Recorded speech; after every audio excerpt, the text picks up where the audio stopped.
সর্বপ্রথম আমি সবাইকে টিচার্স ডে এবং আমাদের বিদায় সংবর্ধনা প্রীতি ও আন্তরিক শুভেচ্ছা অভিনন্দন জানাতে চাই। এবং আমি আজকে সুকুমার রায়ের লেখা গোপচুরি কবিতাটি সবাইকে বলে শোনাতে। গোপচুরি সুকুমার রায়। হেড অফিসের বড় বাবু, লোকটি বড় শান্ত, তার যে এমন মাথার ব্যামো কেউ কখনো জানতো? দিব্যি ছিলেন কোচ মেজাজের চেয়ার চেপে, একলা বসে ছিটি নিয়ে হঠাৎ গেলেন খেপে। আজকে উঠে হাত পা ছুড়ে চোখটি করে গোল, হঠাৎ বলে গেলুম গেলুম, ওরে আমায় কেউ ধরে তোল।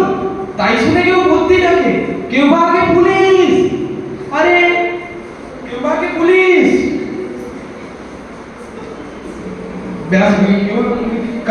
কেউ বা বলে কামড়ে দেবে, সাবধানে যে পুলিশ। ব্যস্ত সবাই এদিক ওদিক করছে ঘোরাঘুরি। বাবু হাঁকেন, ওরে আমার বউ গিয়েছে চুরি। গোভারা আজব কথা, তাও কি হয় সত্যি? খুব জোর তো তেমনি আছে, কমেনি এক রক্তি। সবাই তারে বুঝিয়ে বলে, সামনে ধরে আয় না, মোটেও খুব হয়নি চুরি, অক্ষরতা হয়। রেগে আগুন তেলে বেগুন তেড়ে বলেন তিনি, কারো কথা তার ধারে সব বেটাচ্ছি। নোংরা ঝাঁটা ঠেংরা ঝাঁটা বিচ্ছিরি আর ময়লা, এমন খুব তো রাখতো জানি শ্যামবাবুদের ময়লা।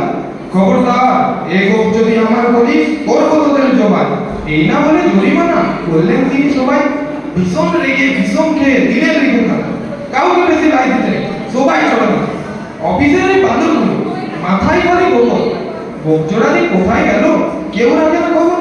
ইচ্ছে করে এই বেটাদের গোপ ধরে খুব নাচি, মুখগুলোর মুন্ডু ধরে কোদাল দিয়ে চাষি। গোপকে বলে তোমার আমার, গোপ কি কারো কেনা? গোপের আমি গোপের তুই, তাই দিয়ে চাইছে না।